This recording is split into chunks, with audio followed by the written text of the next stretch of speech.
There is an area in northwestern Alberta that has often been called one of Alberta's best kept secrets. A region as vibrant and alive as the northern lights that shine upon it. Welcome to the Mackenzie region of Alberta.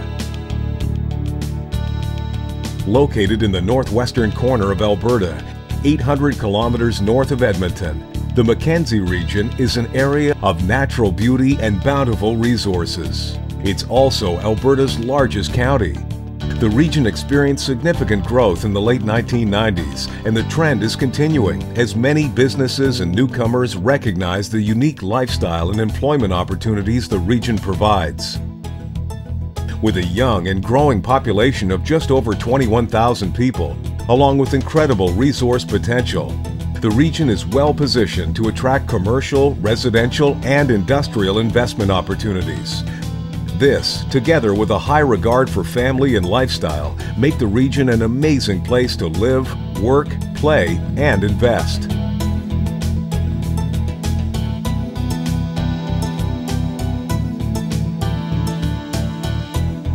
In 2003, the communities of the region saw that to keep people in the area, as well as attract new business opportunities, a vehicle was needed to enable the region to pool resources with one strong voice.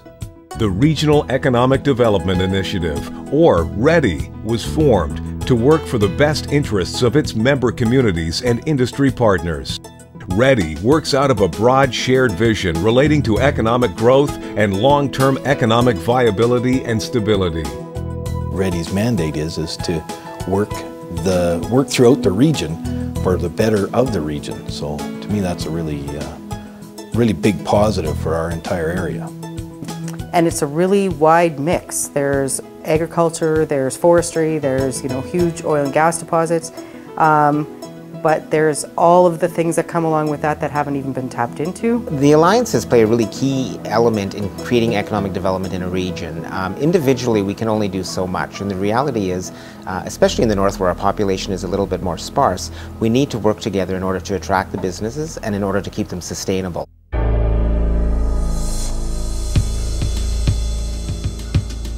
The Tolko Industries sawmill is one of the largest mills in Alberta, producing a variety of dimensional lumber.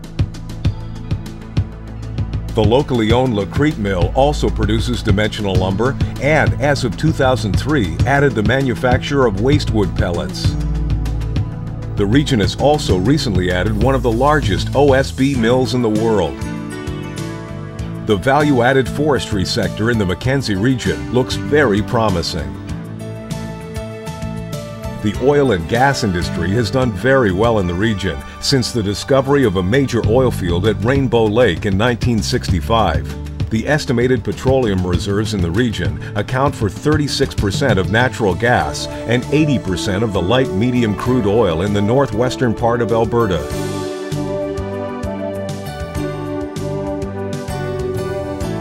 This is the most northern agricultural region in the world, with a very unique growing climate. Because it is so far north, the extended daylight hours in the summer growing season results in improved crop yields. Agriculture history in the region dates back over 150 years to when the first fur traders came in, when they started growing wheat and vegetables for the entire north. This area supplied the grain and the flour for the entire Northwest Territories for the Hudson Bay Company for many years. Today, the region has a healthy cattle industry and is a major producer of cereal grains, oil seeds, as well as some of the best flaxseed in the world. The vast majority of the region's agriculture centers around the La Crete area, which yields 65% of the region's grain crops. Fort Vermilion is home to the most northern agricultural research center in Canada. It is one of a network of 19 national agricultural research centers operated by Agriculture and Agri-Food Canada. Tourism in the region is growing as more and more people discover the area's history, as well as the 80,000 square kilometers of unspoiled yet accessible wilderness. Alberta's last authentic frontier is home to many natural attractions, including the mighty Peace River. This is also one of the best locations in North America to view the mystical Northern Lights.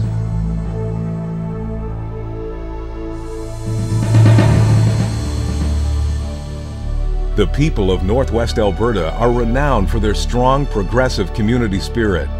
The population is also growing with an almost 2% higher growth rate than the provincial average. Our region is excellent for families, especially young families starting out, because our region is such a young community. When I looked at moving here, I was amazed that an area of this size and this location had the facilities and the physical assets that it does have, and that was one of the attractions, that if a community of this size can sustain those facilities, then it must be a great place to live, and that is true. The largest community in the region is High Level, with a population of approximately 4,000 people. This warm and friendly town is one of the newest communities in Alberta and features amenities usually found in larger centers. This is the transportation hub of northwestern Alberta and the gateway to the Northwest Territories. High-level stability leaves it well positioned to capitalize on the area's oil and gas activity, forestry, value-added enterprises, and tourism opportunities.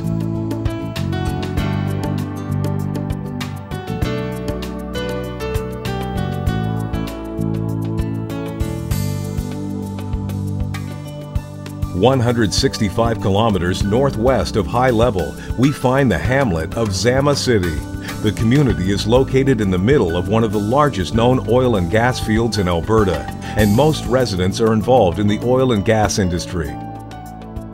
The community houses many facilities and services. It has that small town atmosphere that offers security and safety to citizens and children, and everything needed to keep citizens happy. Honest work, great friends and families. Just southwest of Zama City, we find the community of Rainbow Lake. Oil was discovered near here in 1965, which resulted in the oil boom, followed by the development of the town in 1966. Today, the average age of its residents is 29, and as a young town, it has the cultural, educational, recreational, and municipal services that are expected in a thriving Alberta community. Moving southeast into the fertile agricultural area of the region, we come to the mighty Peace River and the ferry crossing at Tompkins Landing. Lacrete Ferry, one of only 7 ferries still operating in Alberta, shuttles vehicles across the Peace River. In the winter, an ice bridge is maintained at the same spot. This access connects the hamlet of Lacrete to the Mackenzie Highway, offering a considerable time saving when traveling to or from Lacrete. Lacrete has a rich history dating back to 1914, when it was first named by the Rivard brothers, who were the first settlers of the area. While the Rivard brothers had a French background, Lacrete has developed into a unique bilingual community with German and English as the 2 dominant languages.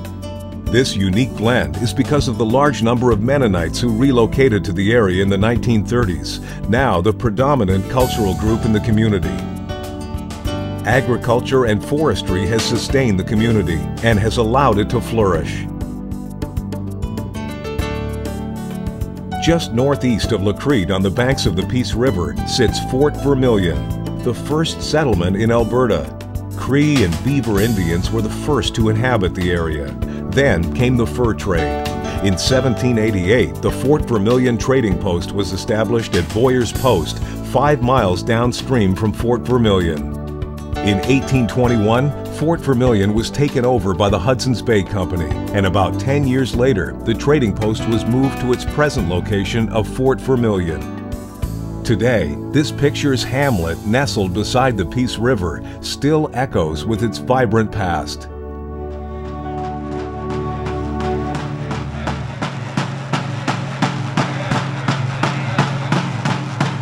The Mackenzie region is home to many First Nation people, including the Denida, the Beaver, and the Cree, as well as Métis people. The beautiful culture of the Métis and First Nation people is exhibited throughout the region through dance, drumming, arts, and crafts. Hunting and trapping have always been staples of the people in the beautiful, natural Mackenzie region. A very special land for the Denidab people is the Zama Wildland Complex. The area is on 3 of 4 major North American migration routes. The lowland marshes, freshwater lakes, swamps, deltas, and meadows make it one of the most extensive sedge-grass wetlands on the west side of the North American continent. Most of all, we want it protected so that the future generation can benefit from it. Currently, there are a number of activities that could benefit for the area, not only us as Dene people, but also the area, because there's also ecotourism that could be had. So if you look at the whole area development, one of the things that we as Dene people want to actively get involved in is to develop those ecotourism type activities.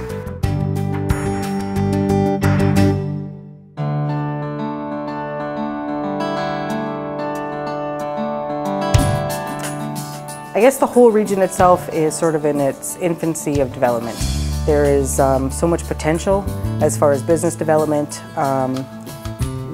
business ideas, the history, the cultures, all of that sort of blended in from one end of the municipality to the other end of the municipality. It's sometimes viewed as a completely different world. When we need to get things done, everybody in the whole region will come together to get it done. What I really enjoy about living in this region is that there's a lot of young people that are in the same position as me. They've just graduated from university and they need a place to start out and get their career started. Some of the unique qualities that I enjoy of this region is the rural lifestyle and rural mentality, where people are still neighbourly, they stop and help each other on the roads or wherever. We have a very stable workforce, we have a very young workforce, and we have one of the youngest populations in all of Alberta. The potential for the future is enormous here. The REDI region of northwestern Alberta holds many surprises, and its welcoming pioneer spirit provides unparalleled entrepreneurial opportunities combined with a vibrant lifestyle.